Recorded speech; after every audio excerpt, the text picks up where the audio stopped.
Do something you're very passionate about, and don't try to chase what is kind of the hot passion of the day.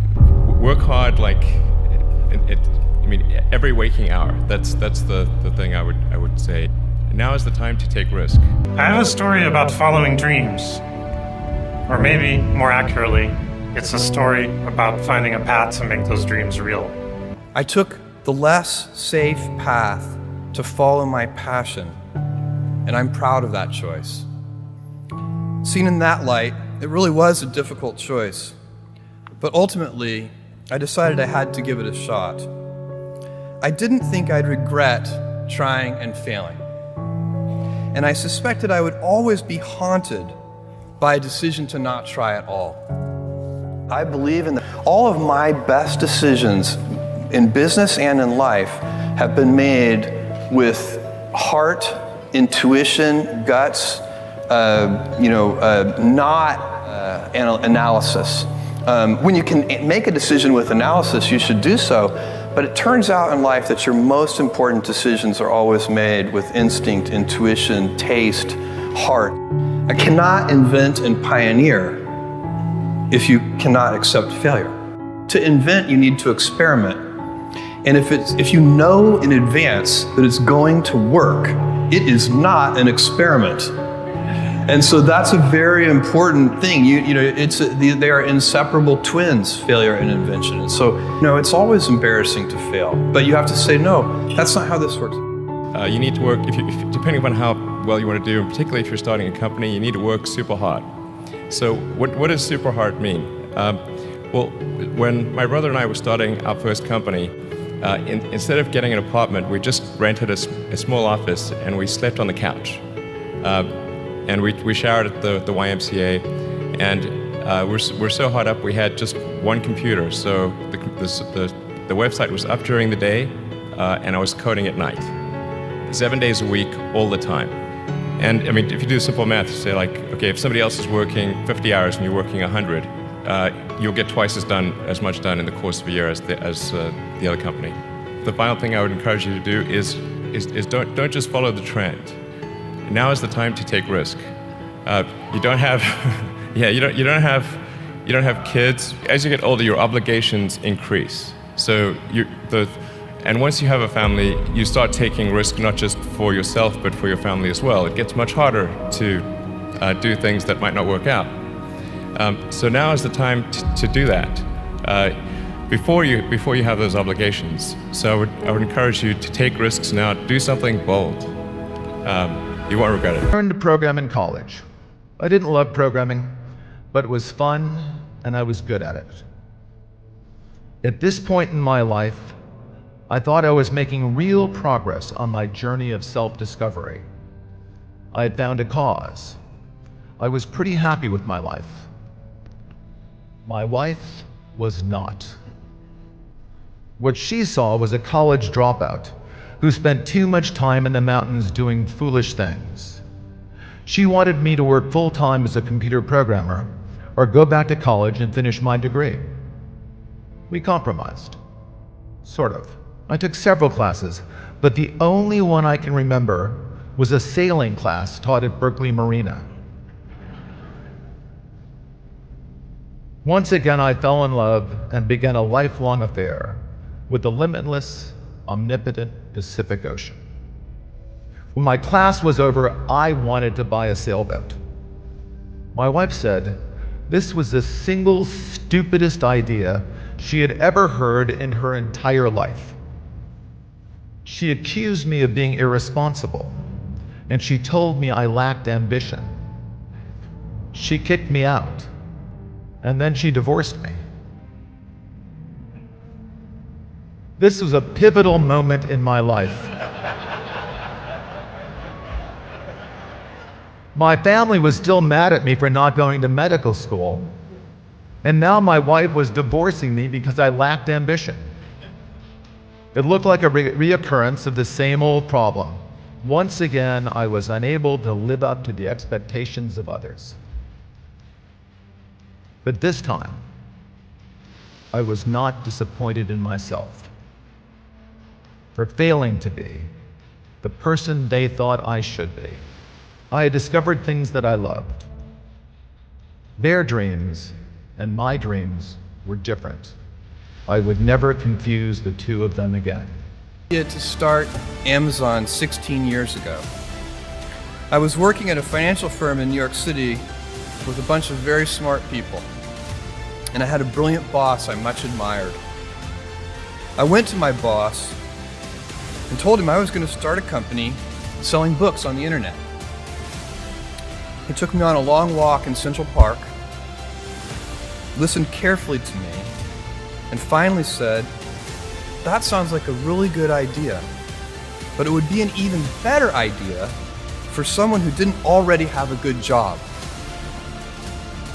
That logic made some sense to me, and he convinced me to think about it for 48 hours before making a final decision. What I want to talk to you about today is the difference between gifts and choices. Gifts are easy. They're given after all. Choices can be hard. You can seduce yourself with your gifts if you're not careful, and if you do, it'll probably be to the detriment of your choices. In the end, we are our choices. Build yourself a great story. Tomorrow, in a very real sense, your life, the life you author from scratch on your own, begins. How will you use your gifts? What choices will you make? Will inertia be your guide, or will you follow your passions? Will you follow dogma, or will you be original? Will you choose a life of ease, or a life of service and adventure? Will you wilt under criticism, or will you follow your convictions? Will you bluff it out when you're wrong, or will you apologize? Will you guard your heart against rejection, or will you act when you fall in love? Will you play it safe, or will you be a little bit swashbuckling? When it's tough, will you give up, or will you be relentless? You know, we all have adversity in our lives. I doubt if you really, if you know somebody, any friend or anybody that you talk to, there's no lack of adversity. And by the way, that's good, because it's what teaches us how to get back up. You fall down, you get back up. It always happens. Sometimes it's important to wake up and stop dreaming. You know what it's like to wake up in the middle of the night with a vivid dream? And you know how if you don't have a pencil and pad by the bed, it will be completely gone by the next morning. I had one of those dreams when I was 23. When I suddenly woke up, I was thinking, what if we could download the whole web and just keep the links? And I grabbed a pen and started writing. And we made a really great search engine, and Google was born. When a really great dream shows up, grab it. But when I started, it was not my intention to build a big company. One crazy idea gave birth to a giant company. I call it a crazy idea because at the time, everyone told me it was a crazy idea. The idea was to build the world's first relational database. The collective wisdom of computer experts was that while relational databases could be built, they would never be fast enough to be useful. I thought all those so-called computer experts were wrong. And when you start telling people that all the experts are wrong, at first they call you arrogant, and then they say you're crazy. So remember this, graduates. When people start telling you that you're crazy, you just might be onto the most important innovation in your life. This is one of those times when the experts were wrong. Arrogance and insanity turned out to be innovation in disguise.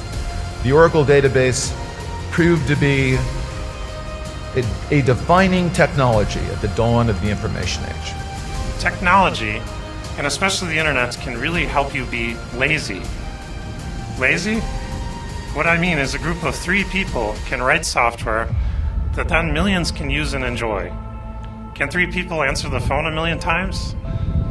Find the leverage in the world so you can be truly lazy. I know it seems like the world is crumbling out there. It's actually a great time in your life to get a little crazy, follow your curiosity, and be ambitious about it. Don't give up on your dream. The world needs you all. Each of you has a chance to discover who you are rather than who you should be.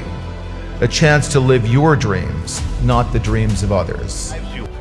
Well, by far the best investment you can make is in yourself. It's just hugely important. And if you invest in yourself, nobody can take it away from you. I mean, for example, communication skills. I tell the students that come, if they just learn to communicate better, both in writing and in person, they increase their value at least 50%. And, the most important thing is really who you associate with. You want to associate with people that are better than you are. I mean, basically, you'll go in the direction of the people that you associate with, and you want to have the right heroes. You want people, if you want to emulate somebody, you better pick very carefully who you want to emulate. And obviously, you can't pick your parents.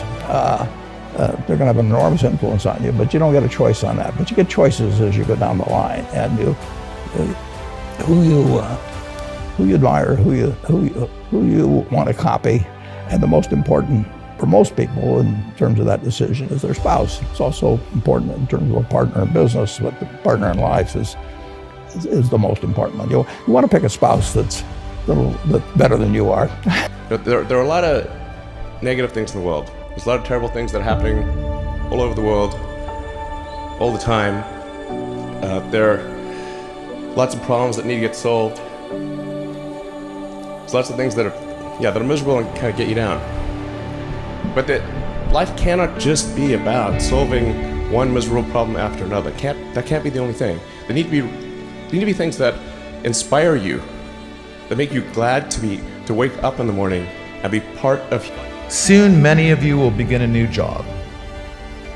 I hope it interests you and challenges you and rewards you with a sense of purpose and satisfaction. But if it doesn't, keep searching. It's out there. It might take a while, but keep searching until you find a job that ignites your passions, like I did. Even better, you just might find one that you love. If you find value in this video, go ahead and subscribe, give it a like, and write your thoughts in the comments section. Remember, sharing is caring, so share this video with one young person. Take care, everybody. Bye-bye.